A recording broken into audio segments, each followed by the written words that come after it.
ધરતી ઉપર જન્મ લઈ લીધો મનુષ્ય થઈ ગયા ને, મનુષ્ય થયા કે ના થયા? ધરતી ઉપર જન્મ લીધો મનુષ્ય થયા ને. આજે તમારે સુરવીરો પડ્યા છે, તમારે પિતૃ પૂર્વજો પડ્યા છે, જે લોકોના માટે બલિદાન આલીને ગયા છે, બેઠ્યા છે ને. આપણે સુરાપુરા કહીએ છીએ, આપણા પિતૃ પૂર્વજ કહીએ છે ને. તો શું ભગવાને જે કાર્ય કર્યા આપણા પૂર્વજોએ નહીં કર્યા હોય? કર્યા હશે ને. એમણે મૃત્યુ વાલા નહીં થયા હોય ને. ક્યારે એમને મૃત્યુ મળી? કે કોકના માટે બલિદાન આપ્યું ને ત્યારે થયું ને. તો પણ કુળદેવીને ભૂલ્યા નથી. આજે તમે વિચાર કરો, બધા જ ગ્રંથોની અંદર, બધી જ પુસ્તકોની અંદર ભગવાનના નામ લેવાય છે ને. એમની કુળદેવીના કેમ અંદર ઉલ્લેખ કરવામાં નથી આવ્યા? એ મને તમે જવાબ આલો. મેં કીધું તો ખરી કે ભગવાન એવું કહેતા હોય કે હું મોટો છું, તો કાળકાના પગોમાં શું કરો છો? ત્યાં દુઃખ થાય છે. એ મોટું કોણ? એટલા જ કીધું છે કે નાની નથી ને મોટી નથી, રંગાઈ નથી ને રૂપાઈ નથી, આકાર નથી, વિકારે નથી, દિવસે નહીં રાતે નથી ને કાળી ને ધોળીએ નથી. હું નિરંજન નિરાકારે ભગવતી બોલું છું. માં એવું કે શું કે?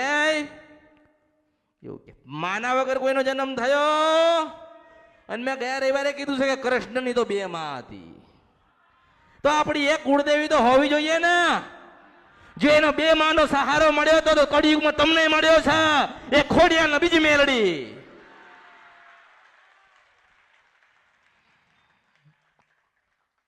ઓળખો. એટલે ભગવાનની કુળદેવી હોય ને, હોય જ. કોઈ નથી બતાવીને, કોઈ નથી કીધી. એમની કુળદેવી આદ્ય શક્તિ કહેવાય ને, ભગવતી કહેવાય ને. પણ જેને જે લખવું હતું એ લખ્યું ને. 200 વર્ષ જૂનું લખેલું હોય એ સાચું ને? તમે એવું માનો છો ને કે 200 વર્ષ પહેલા જે લખાયેલું છે એ સાચું છે? કોને લખ્યું હતું? ભગવાન લખીને ગયા. શું છેલ્લે લખ્યું છે કે મેં નારાયણે લખ્યું તું? આ માણસો લખીને ગયા. ભગવાન માતાજીએ કોઈ લોકો લખ્યું? એમની તો જે લીલા કરીને એ લખાઈ છે, બાકી ભગવાને કશું લખાયું નથી. આપણે લખવાનું છે કે આપણી ખોડિયાલ આપણને મળી હતી. ભગવાન આ કળિયુગની અંદર આપણને મળે કે ના મળે, શિવના દર્શન થાય કે ના થાય, આપણી ખોડિયાલ કાળકાના બુટલાના બલાટના બેચરાના દર્શન કર્યા વગર ભગવાનના ઘેર નથી જવાનું. મેળડીશો ભગવાનને જે દુઃખ દેવું હોય, જે લખ્યું હોય ખરો, પણ આપણી કુળદેવી જે ધારણ એ થવું જોઈએ. હું એવું કહું છું મેળડીશું. ભગવાને જે લખ્યું હોય, ભગવાને જેટલું સુખ કે દુઃખ લખેલું હોય, કદાચ કળિયુગની અંદર તમને મેલડી મળી, ખોડિયાલ મળી, કાળકા મળી ને, અને એની ભક્તિ કરો તો કળિયુગની અંદર જેટલા કર્મ બંધન છે બધામાંથી તમને મુક્ત અપાઈને ભગવાનના ઘરે સ્વયં મેળવાવ છો. મેળડીશું.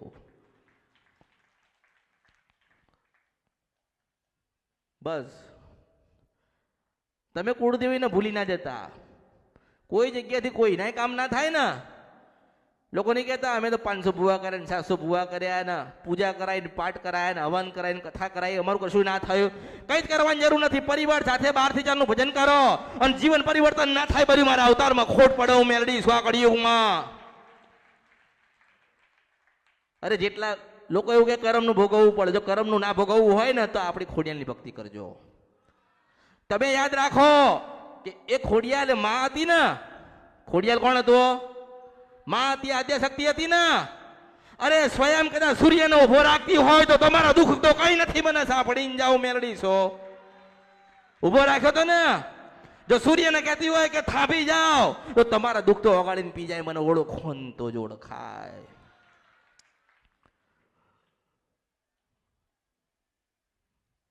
અમુક ગ્રંથોમાં લખેલું કે સૂર્યને કોઈ બાંધી શકે, સૂર્યને કોઈ ઉભો રાખી શકે. જેટલા ભગવાન હતા એ ભગવાન નથી કરી શક્યા, તો કળિયુગની અંદર ખોડિયાલે કર્યું. ઉભા રહેજો એટલે ઉભા રહેવું પડે. હો આદ્ય શક્તિ બોલી કે એ આદ્યાશક્તિ ખાલી આમ કરે ને સૂર્યના એટલે એને સ્થિર થઈ જવું પડે. એને ખબર છે કે નાની નથી, મોટી નથી, રંગાઈ નથી, રૂપાઈ નથી, આકાર નહીં, વિકાર નથી. આ નિરંજન નિરાકાર જેને મને જન્મ આપ્યો છે નારાયણ એવું કે.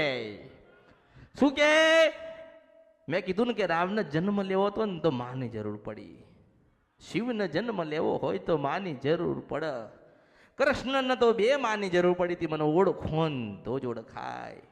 આપણે એકની જરૂર તો પડી ને. ગમે તેટલા દુઃખ છે, ગમે તેટલી વિઘ્ન છે, ગમે તેટલા જીવનમાં મુસીબતો આયા છે, કોઈ કામ થતા નથી. મેં તમને એક મહામંત્ર આલ્યો કે હું મળું કે ના મળું, બેઠી હોય કે ના બેઠી હોય, બોલતી હોય કે ના બોલતી હોય, તમે 12 થી 4 નું ભજન કરો. દીકરા દીકરીઓ વહુઓ બધાને સાથે રાખો. તમારા જીવનની અંદર પરિવર્તન ના આવે તો મન કહેજો ને હું નારાયણને ઘરે પાછી જતી રહીશ, હું મેલડી છો. સત્યનો માર્ગ બતાવવા આવી છું, સત્યનો માર્ગ બતાવવા આવી છું. મને લાગ્યું કે કોઈ બતાવતા નથી એટલું મેલડી બતાવવા આવી છું કે ના નહીં ચાલે, ખોડિયા લગન નહીં ચાલે, દીકરાના લગન નહીં થાય ને તો ચાલશે, વહુ નહીં આવે ને તો ચાલશે, આપણી ખોડિયાનો દીવો નહીં હોય ને દેવ ધરતી પર નહીં ચાલે, હું મેલડી છો. આપણી કાળકાનો દીવો હોવો જોઈએ. ઘર સારું હોય કે ના હોય, આપણી ખોડિયાનું કે મેલડીનું કે કાળકાનું નાનું મંદિર સારું હોવું જોઈએ. અંતે જતા તમને તમારી માં ઉગારવા આવશે. બહુ કર્મ કરી લીધા, બહુ ખોટું બોલ્યા, બહુ પાપ કરી લીધા. લોકો કહે છે ને મનથી વિચારતા હોય ને કે કોઈ દિવસ મેં કોઈનું સારું જ નથી કર્યું, કોઈ દિવસ મેં સારા કર્મ જ નથી કર્યા, એટલા જે દુઃખી થયા. એક સમય એવો આવે કે તમારે ભક્તિ કરવી પડે. બધા જ તમે હથિયાર મૂકી દો, જીવનના જેટલા હથિયાર છે ને બધા જ કુળદેવીની આગળ મૂકી દો. કુળદેવીનો દીવો પકડી લો, કુળદેવીના મંગળવાર પકડી લો, 12 થી 4 નું 20 મિનિટ અડધો કલાકનું ભજન પકડી લો. તમને અંદરથી અહેસાસ થશે કે આટલું સુખ આની અંદર છે, આટલો આનંદ છે, આટલું જીવનમાં પરિવર્તન થાય છે. તમે બધા મોડા પડ્યા છો, હું મેરડી મોડી પડી. તમારા પૂર્વજો જે કરીને ગયા એને લોકો સાધના કીધી તો કે અરે સાધના તો કરાતી હશે. વિચાર થાય ને? વિચાર ના થાય? દરેક ને થાય. સાધના કરાય, માતાઓની સાધનાઓ ના થાય. માતાઓ તો શું માંગે? કોઈ માતાએ કઈ માંગ્યું નથી. આ તો લોકોએ કીધું છે કે માતાઓ આવું માંગે છે. માતા આપણો ભાવ માંગે છે. જે આખી સૃષ્ટિનું પોષણ કરી શકતી હોય એ એનું નહીં કરી લે? કરી લે ને, એ પોતાનું તો કરી લે ને. આજે હું કદાચ હજારો લાખો ને કરોડોનું કલ્યાણ મેં કર્યું, મેં મેલડીએ, બરાબર છે ને, અને લોકોના પેટ ઠાર્યા. હું મારું પેટ નહીં ઠારી શકું? હું એમ કહું છું. એટલે ભક્તિ વગર કોઈ ઉદ્ધાર નથી. એક શ્રીફળ મૂકો કે 10 શ્રીફળ મૂકો, એક દીવો કરો કે 10 દીવા કરો, જ્યાં સુધી તમારા પૂર્વજો જે કહીને ગયા છે એ શબ્દનું પાલન નહીં કરો ને ત્યાં સુધી તમે સુખી નહીં થાવ. આ તો ભક્તિ છે, ભક્તિ. અહીંયા આજે તમે આયા ને, આજે આયા તો શું કરવાનું? આપણે ભક્તિ કરવાની. આજે આયા તો શું કરવાનું?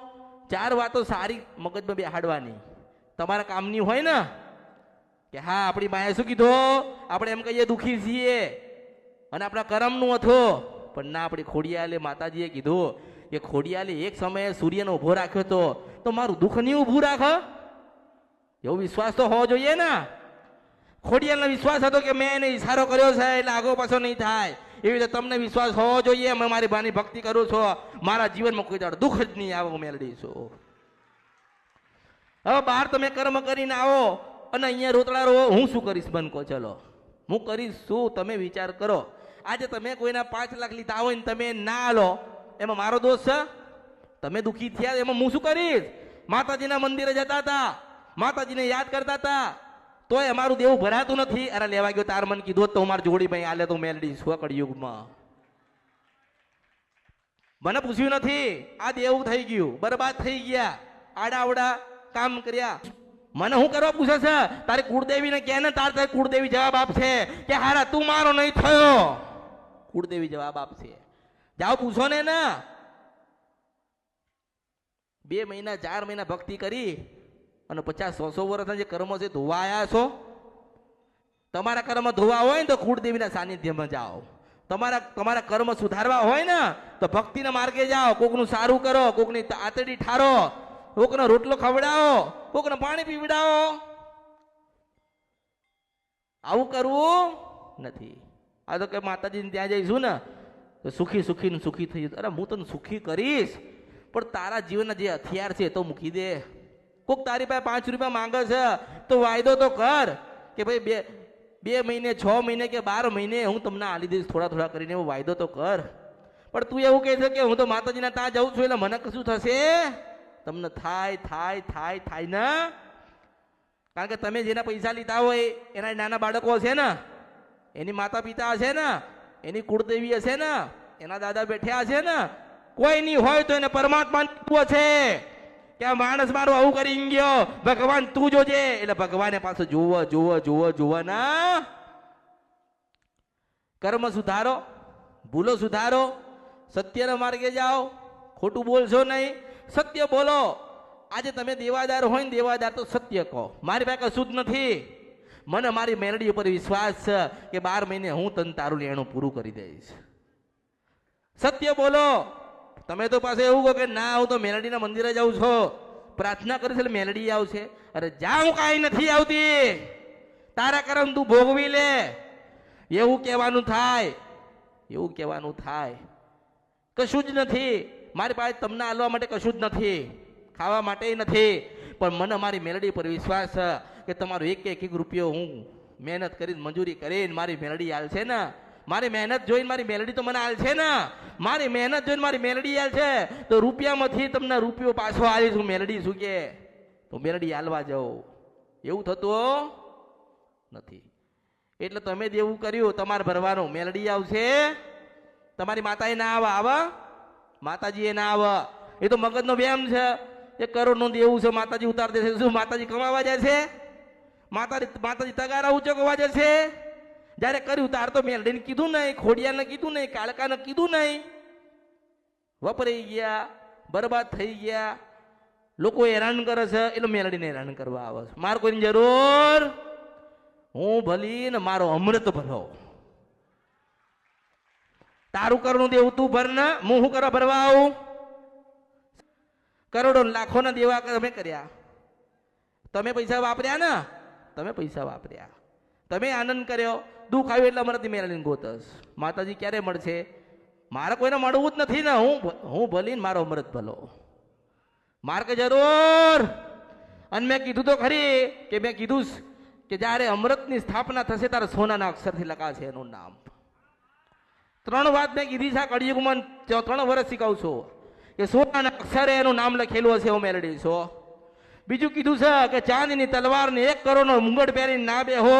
પેલી રાણી બેહી હતી એવી રીતે મારા અવતારમાં ખોટ પડે, હું મેળવી છું કળિયુગની અંદર.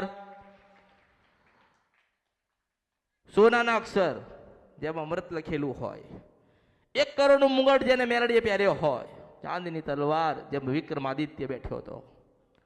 આ પાછી ઉજ્જૈન નગરીનો રાજા જેમ બેહીને રાજ કરી ગયા એવી રીતે રાજ કર્યા વગર જતી રહું ને તોય મારું નામ કળિયુગમાં મેલડી જતું રહે. મેલડી છું અને હું તો આલવાઈ છું. હું આલવાઈ છું. તમને લેતા આવડતું?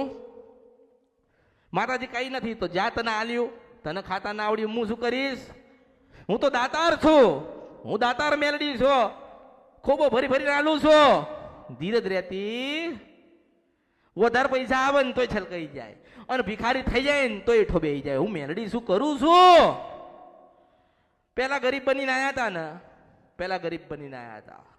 મારી પાસે ગમે તેટલા રૂપિયાવાળા થાવ ને તો ગરીબ બનીને જ આવજો. કારણ કે હું નાની છું, હું ભોળી છું. મારે કંઈક તો જોઈતું હોય ને. ભક્ત માતાજીની આશા રાખ. ભક્ત હોય માતાજીની આશા રાખો તો માતાજી ભક્તની આશા રાખે ને. રાખે કે ના રાખ? રાખ. આજે તમે મારી પાસે કંઈક લઈ ગયા, માતાજી ધંધો આલો ને એટલે ધંધો આલ્યો. 2 વર્ષમાં તો ગાડી મંગલા લઈ લીધા. પછી કે મેરડીની પાસે સમય જવો, ઘરે બેઠા ભક્તિ કરીશું, ઘરે બેઠા ભક્તિ કરીશું. ભૂલી ગયો, સમય ભૂલી ગયો ને. સમય ભૂલી ગયો કહેવાય ને. એમ બધા માણસો આવતા હોય ને, આવતા હતા. માતાજી ધંધો નથી, મોટો ધંધો નાખવો છે. સારું જા, તને 3 કરોડ આલ્યા. 3 કરોડ મેળવી આલી. ધંધો નાખ્યો. આજે એવું કહે છે કે પાણી પીવાનો સમય, પાણી પીવાનો સમય નથી. એક દાડો ઝેર પીને મરી જવું પડશે, મને મેલડીને યાદ રાખજો, હું મેલડી છું આ કળિયુગની અંદર. એટલે માણસનો દગો કરવો, માણસ પાસે ખોટું બોલવું, મેલડી પાએ નહીં. સમય નથી. હમણાં ધંધો ના આલ્યો હોત તો, ધંધો ના આલ્યો હોત તો બેઠ્યો હોત નહીં ખૂણામાં, પલાઠી વાળીને બેઠ્યો હોત ને. અત્યારે પોતાના સંતાનને વિદેશમાં મોકલ્યા, બોલો, પોતાના સંતાનને વિદેશમાં ભણવા માટે મોકલ્યા, પોતે 25-30 કારીગરો નાખ્યા, 8 કરોડનો ધંધો નાખ્યો. આ ભગવતીને ભૂલી ગયો છે. તારો પાછો સમય ના બદલું તો મારું નામ કળિયુગમાં મેલડી નહીં. આખી દુનિયાને રમાડીને પછી હું મેલડી આવી છો કે બોલું ના બને બધું મારા અવતારમાં ખોટ પડે, હું મેલડી છો. એટલે તો મૂળ તો તમે છેતરી ગયા કહેવાય ને, તો હું ગમ ખાઈ જાઉં છું. જવા દે, જવા દે, જવા દે. હમણાં પાછી એને સપનામાં ગઈ માસ્તર, હમણાં હું સપનામાં ગઈ અને મેં એને એવું કીધું કે હું મેલડી છું, તો એને ખબર હોવી જોઈએ. એને શું ખબર પડી જોઈએ? મને યાદ કરી છે એટલે મારે હાજરી ભરાવા જવું પડશે. હવે હાજરી ભરાવા આવે નહીં ને એટલે નપાસ થાય. નપાસ થાય ને પછી કોઈ નોકરી ના હાલે. જ્યાં નોકરી લેવા જાય ને ત્યાં કોઈ નોકરી ના હું અપાવા દઉં. નપાસ થાય, નપાસ થાય, નપાસ થાય, નપાસ થાય. પછી શું કે માતાજી જીવનની અંદર એવા શું ગુનાનો ભૂલ થઈ ગયા કે જીવનમાં દુઃખ આવ્યું છે, સાલા મને ભૂલી ગયો તો તારા અવતારમાં ખોટ પડ્યો કે ભાઈ હું મેલડી છું. પછી ફોટો લાવન, અગરબત્તી કરન, લાડ લડાવન, હું રાજી થતી. મારે તો મારા સાચા ભાવિકની જરૂર છે. મારા લાખો ને કરોડો ને ખરબો ને અરબો મારા કોઈ ભાવિકની મારી જરૂર. મારે તો મારા સાચા 5 ભાવિકો મને સાંભળતા હોય, મારું જ્ઞાન લઈને એમના પરિવારમાં ઉતારતા હોય, એમના બાળ બચ્ચાને શીખવાડતા હોય, મારા ગયા પછી એમની પેઢી અમર રહે એવા આશીર્વાદ લીધા હોય, એવા જ ભક્તની શોધમાં છું મેલડી. અને મેં કીધું છે કે તમારે જ્યાં જવું હોય તમે જાઓ. પાવાગઢ જવું હોય તો જાઓ, ચોટીલા જવું હોય તો જાઓ, રાજપરા જવું હોય તો જાઓ, સંખલપુર જવું હોય તો જાઓ, બધે જ્યાં જવું હોય ત્યાં તમે જાઓ. દરવાજા ખખાડીને તો જુઓ કોણ જવાબ આપે છે હું મેલડી છું. કેમ જવાબ ના મળે? કર્મ આડા આવે. શું આવે? કર્મ આડા આવે. આપણે કોઈ દિવસ આપણા ગામડે જઈને દરવાજો ખખાડ્યો? આપણે ગામડે જઈને આપણી ખોડિયાલનો દરવાજો નથી ખખાડ્યો. આપણે ગામડે જઈને બ્રહ્માંડીનો દરવાજો નથી ખખાડ્યો. આપણા પૂર્વજ બેઠા હતા, આપણે એનો દરવાજો નથી ખખાડ્યો. આપણે બાર ફરીએ છીએ, બાર ફાંફા મારીએ છીએ, બહારથી નવું દુઃખ લઈને આવીએ છીએ. આમ ગયો ત્યાંનો દોરો આપ્યો તો એ દોરો ધારણ કરી લીધો, માળા આપી તો માળા લઈ લીધી. જે મંદિરે ગયા ત્યાં એમની શ્રદ્ધા અને આસ્થા બંધાઈ ગઈ. ઘરે કેમ ના બંધાઈ? વિશ્વાસ નથી, બોલતી નથી, ચાલતી નથી, એટલે કહેવાય કે મારી હાણી. શું લખ્યું તું? બોલતી નથી, ચાલતી નથી, માં તું કેમ રિહાણી, તારા કર્મથી હું રિહાણી. જવાબ આલો તો પડે ને. માં તું બોલતી નથી, ચાલતી નથી, કેમ રિહાણી, તારા કર્મ તારા પાપથી રિહાણી, મને આભડીને જાઉં મેલડી છો. શાસ્ત્રોના જવાબ છે મારી પાસે, શાસ્ત્રોનો જવાબ. માં વગર કોઈ જન્મ લેતો માથી મોટું કોઈ હતું નહીં, કોઈ હશે નહીં. આ દુનિયાના દેશની અંદર નહીં, પરદેશની અંદર આખી આ બધી પૃથ્વી છે ને, આખી પૃથ્વી અંદર કેટલા મહાન માણસો આવીને ગયા. માસ્તર આવીને ગયા ને. જો માં હોત ને તો આયા. માએ જન્મ ના આપ્યો હોત તો ના બનત. અત્યારે કોઈક દિગંબર થઈને બેઠી હોય ને તો એમ કઉ છું કે તારી માને પહેલો યાદ કરજે, હું મેલડી છું. માને યાદ કરવી પડે, કરવી પડે, કરવી પડે, કરવી પડે ના કરવી પડે. કોઈ સમજતો? તમે મોટા નથી, હજુ તમે નાના જ છો. માની આગળ તો કેટલા છે? ના રમકડા બનાવીને ગોડિયામાં પાછા નાખી દે મેલડી છો. પછી ગોતવા આવે, કાં ગયા મારા ઘરવાળા? બ્રહ્મા વિષ્ણુ મહેશ કાં ગયા? તાર પેલી બેઠી બેઠી હોય કોર્તી કહેતી હોય કે આદ્યા નારાયણ નારાયણી છો. આ તારા બ્રહ્મા વિષ્ણુ મહેશ ઘોડિયામાં નાખી દીધા છે. તારા તાકાત તો મોટા કરીને લઈ જાવ મેલડી શું કે. ઓળખો તો ઓળખાય, માથી મોટું કોઈ નથી. ભગવાન રહી જાય ને તો ચાલશે. ભગવાન ભલે રહી જાય, આપણી ખોડિયાલ કાળકા કે મેલડી માસ્તર રહેવી ના જોઈએ. કારણ કે લોકો હો ને માથા પસાડ કરસ, ભગવાન સારું કર, ભગવાન સારું કર, ભગવાન સારું કર. ભગવાન કે ના, તારા કર્મથી પીડાય છે, જા, હું સારું નહીં કરું, નહીં કરું, નહીં કરું, નહીં કરું, નહીં કરું. ના થાય, ના થાય, ના થાય. કોઈ દાડો રાજપરાય તો જેને માથું ને એમાં આવો, કોઈ દાડો નમવું નહીં પડે. ભગવાનની આગળ હું મેળડી છો. કોઈ દાડો પાવાગઢ તો જઈને નમો કે અમારા વડીલોની માસ હતું, માં તું રાજી રહેજે. કોઈ કરતા નથી. એટલે માણસ દુખી થાય. અને તમે યાદ રાખજો કે જીવનમાં દુઃખ આવે ને તો યાદ રાખજો કે ભૂલા પડ્યા છે એટલે દુઃખ આવ્યું. એટલે માં મોટી, કોઈ મોટું નથી. કોઈ મંત્ર તંત્ર દોરા ધાગા માળા કોઈ કશું જ નથી. અને ભક્તિ શીખવાડી. શું શીખવાડ્યું? મેં ભક્તિ કરતા શીખવાડ્યું. 12 થી 4 ની 12 થી 4 નું ભજન કરજો દરેક. માના દર્શન કરવા છે ને, માની ભક્તિ કરવી છે ને, માના દર્શન કરવા, માને જોવી છે ને. આપણે તો ફોટામાં જોયું, લોકોએ ફોટા જોયા ને, મૂર્તિ લાયા તો કે ખોડિયાલમાં એવા લાગે છે, માં એવા નહીં લાગતા. માં બહુ રૂપાળા લાગે છે, માં બહુ સુંદર લાગે છે, માં બહુ હસતા હોય છે એવા લાગે છે. એટલે ભક્તિ કરશો તો ફળ મળશે, ભક્તિ નહીં કરો તો ફળ મળશે. ગમે તેટલા રૂપિયા વાળા હોય ને, ગમે તેટલા કરોડપતિ ખરબોપતિ કે અરબોપતિ હોય ને, દુઃખ આવશે ને એવું નહીં વિચારે કે આ તો કરોડોપતિ છે, આના ઘરે ના જવાય, એના ઘરે પેલી જાય. પણ આપણે કુળદેવીનો દીવો ચાલુ રાખજો, ભક્તિ ચાલુ રાખજો. હું મળું કે ના મળું, તમને તમારી માનું ભજન મળવું જોઈએ, મળવું જોઈએ, મળવું જોઈએ. એટલે દરેકના આશીર્વાદ આપું છું, દરેકના આશીર્વાદ આપું છું. મનની અંદર સંકલ્પ લઈને જજો કે થોડી થોડી ભક્તિ વધારીશું, થોડું થોડું ભજન વધારીશું, અને માને આપણે રાજી કરીશું ને એનો રાજીપો હશે એટલે જીવનમાં દુઃખ આવશે નહીં. દરેકને મારી મેલડીના ખૂબ આશીર્વાદ. ભક્તિના માર્ગે જજો. કોઈ શું વાતો કરે છે એના ના સાંભળતા.